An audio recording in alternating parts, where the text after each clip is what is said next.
with us. We've been trying to get him the last couple of years, but he's so busy. Patrick, how you doing? Good, Gary. Thank you. So you sent me the email and talk about today, this afternoon, classmate Pat Cullen, who is going to be retiring. You're both class of 82 from Denison. How did you guys end up in Clinton together for all these years? Basically, we both migrated east via Ames. And then I think you read in the paper, Pat's story that he started out in Bellevue and ended up down in Clinton, and the rest is history. Myself, I worked for the state of Iowa as a credit union examiner based in Davenport, and had a young family back in that time, and being on the road throughout the week was a tough task. And so we kind of looked around for maybe a home-based credit union, and at that time, First Gateway Credit Union, out by the former DuPont plant, had just built a new facility. Mary Jane Whalen was the retiring, or soon to be retiring manager, and it just fell into place. And so yeah, Pat and I, we go way back. We could probably tell some stories that wouldn't be quite appropriate anymore. I imagine there's going to be some stories down at the Whistle Stop a little bit later on. Looking forward to it, and I've got some messages from a lot of our classmates, knowing that I'll be there in their spirit to pass along. So looking forward to it tonight at the Whistle. That is good. So you were a Monarch. Yes, sir. And a pretty good baseball player, I understand. I enjoyed my sports. Yeah. Competitive person. Did a little of everything between golf, baseball, basketball, and had a little dash of football in there. But I decided I liked to golf in the fall as well as the spring, and so I kind of got out of that my sophomore year. But we had good squads, great coaches, great community support. All those things we're blessed to have here in the River City area. Southwest Iowa is interesting. I went to school at Fort Dodge, and it's amazing how the climate is a little bit different every part of the state. You wouldn't think that in Iowa, but Northwest Iowa got a lot more snow, a lot colder, and it seemed like I went to Northwest Missouri, so I was kind of down in that Southwest Iowa area, and you guys get a little warmer in the spring and the summer. Yeah, it is much more rural, a lot fewer large metropolitan areas. A lot of county seats kind of drive the communities, and so I always say to folks, it reminded me a lot of DeWitt. Denison and DeWitt, in fact, kind of the same size, same amenities, and again, sports is high school athletics activities is very important in both those districts, and so that's I was blessed. And when you got into this area, you did some officiating. Did that keep you involved with sports? It did. One of the reasons I got out of football back in the day was I had torn my knee up, ACL, MCL, and so my playing days were behind me, but keeping involved in athletics via high school basketball officiating. That's pretty much what I did in the winter seasons. And just talking to the gentleman out in the studio, and they said, "Hey, we missed seeing you." And I said, "Well, I don't always miss the drives and the weeknights and so on, but I miss the camaraderie with the coaches, the ADs, and for the most part, all the fans." Yeah, you and I actually had a partner, Vern Dieters. I worked softball with Vern. You did a lot of basketball with him. We always kind of had the good cop, bad cop relationship when we were doing softball. You can imagine Vern was the bad cop. No doubt, no doubt. What was it like working with Vern? I don't know if you knew this. It was a joy. We both got in it together, and I think built a fairly solid reputation of when we walked into the gym, you know what you're going to get that night. Yeah. It's going to be called both ways. It's going to be fair, and we're going to play by the rules. And so that was kind of, Vern. But Vern, one quick story about Vern, still a dear friend of mine. He's colorblind, and he had trouble distinguishing between used to be the East Central dark green and maybe a blue or a black. And we were doing a middle school game in our early years, and and I threw the ball up in the air, and it was a Comanche team against, I think, East Central. And it got tipped out of bounds and went to Vern for the call. And he pointed one direction and yelled out black. And I had to pause, go over and say, Vern, there isn't a black out here. He goes, it isn't? What color are they? And it was East Central. It was green. And I said, they're green. And he just, as loud as Vern was, he pointed that same direction and said, green. Got the game off to a good start. Thank goodness it was junior high. Yeah, my goodness, colorful. I didn't realize that. Oh, my. Not a good combination for an official, but yeah, he did a good job. Well, you did a great job. Thank you. I always, when I was doing a broadcast and I knew you were down there officiating, you and Paul Davis. Yep. There's another guy that I really miss calling ball games. He did such a nice job.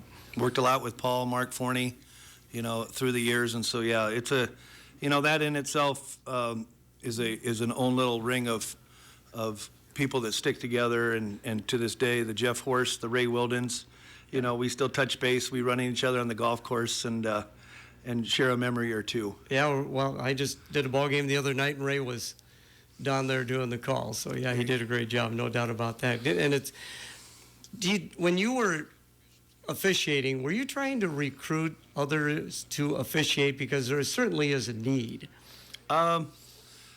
We did a lot of semi-volunteer work at the kind of the smaller level AAU type tournaments, where we tried to get younger folks trying to get into maybe becoming a certified official involved. And so I would say, yeah, we did a good job of participating in all the local school districts, helping them out, helping their booster club with that fundraiser. And at the same time, you've got some folks, again, that had an inkling, maybe wanted to get in, and that's where they got their feet wet. So, yeah, there's never an abundance of officials. No, that is for sure. Unless you sit in the stands, and then there's a lot of them. There's a lot of them. Hey, before we take a break for the weather, we're going to talk about the Sharing Our Success program that'll be coming up. I have to get your Super Bowl pick. Kansas City, Philadelphia, who are you going to go for? I picked against them for the last 3 years, so I'm going with the Chiefs. So you think they could make it 3 years in a row? That's my smart money on it. My heart will probably be with the underdog. But until someone beats them, they're hard to pick against. So growing up in Southwest Iowa, was Kansas City your team? I'm a Vikings fan. Oh, really? Okay, today. Me too. There you go. So back in that day, when you actually had to get up and turn the TV channel from station to station to watch the two games that may be on, in Western Iowa, we basically got the Chiefs, the Denver Broncos, or the Vikings. And I was an Alan Page fan. Oh, yeah. Don't ask me why. My favorite player was a defensive tackle, but that's kind of where it started, and I've been a Viking, bleeding purple ever since. Oh, that is great. Coming up will be a check of our 1545 weather. It's just a savings account, but it helps your son save his allowance for his first bike with his Thumb Buddy Club account. It's just a checking account, but it helps your teenage daughter learn to manage her money with her teen checking account. It's just a mortgage loan, but it helps you and your wife buy a bigger home with our affordable interest rates. At Clinton National Bank, these are not just bank products, but a way to help you and your family live your best life. Member FDIC, Equal Housing Lender.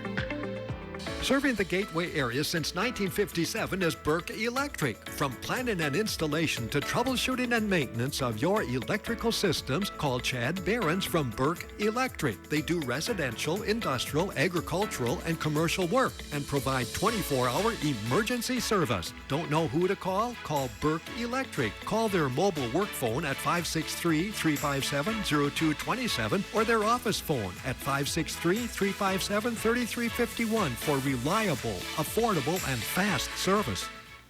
It's time now on KROS for the Storm Track weather forecast, brought to you by Awesome Car Wash. A weather impact alert continues for this morning. Dense fog and some heavy downpours will be likely.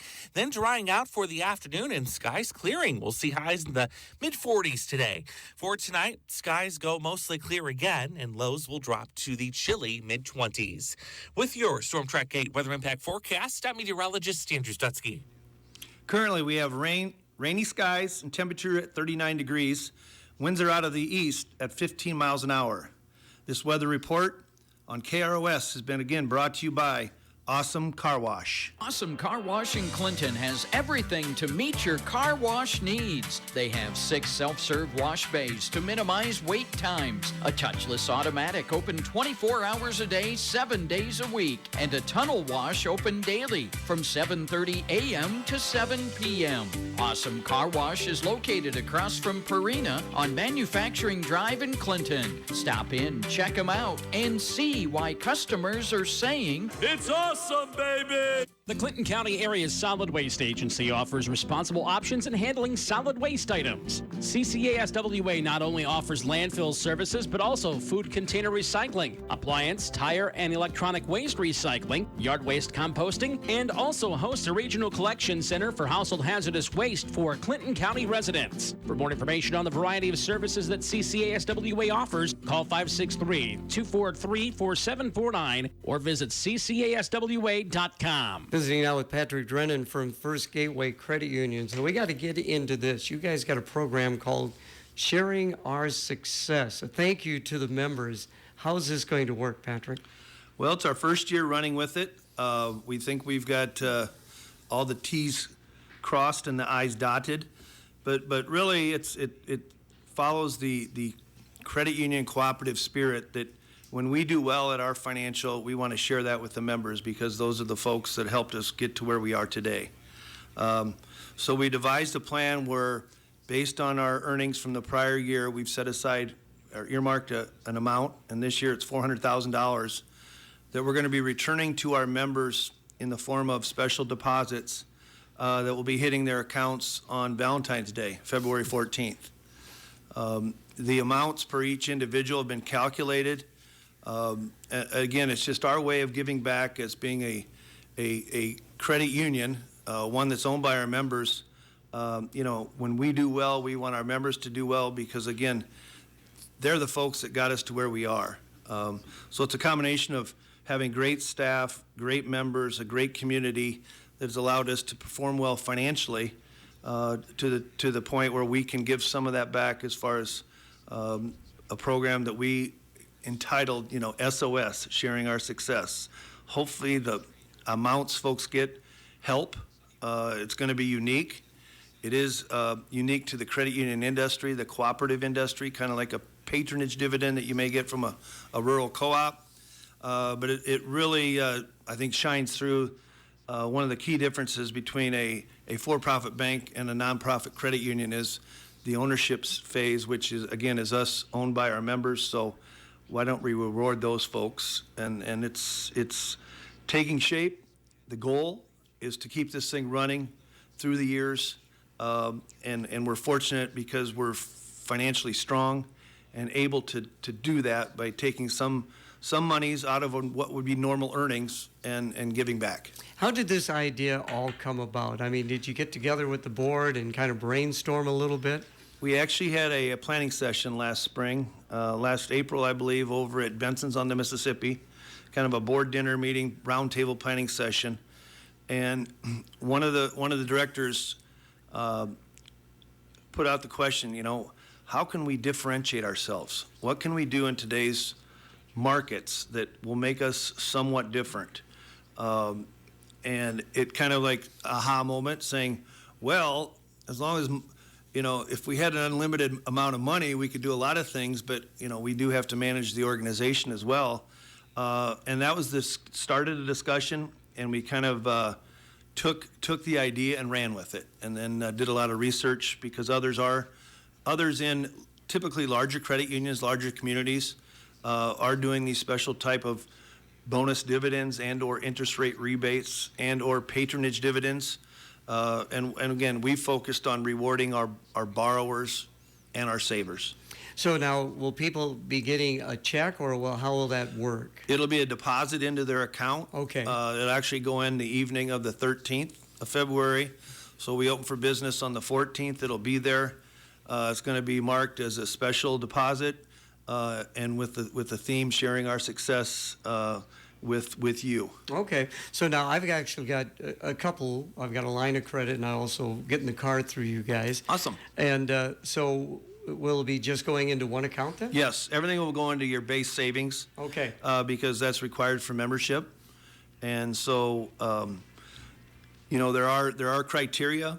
Obviously, members have to be in good standing, and you are. I know that for a fact. But if someone was maybe got delinquent on a loan or had a number of overdrafts or some of those things that we would not be considered in good standing, they were excluded. So we're actually, the numbers are in. They'll be shared, obviously, individually on your statements. But we're rewarding about 5,100 of our 10,000 members to the tune of $400,000. So that do the numbers, it's an average of about $78.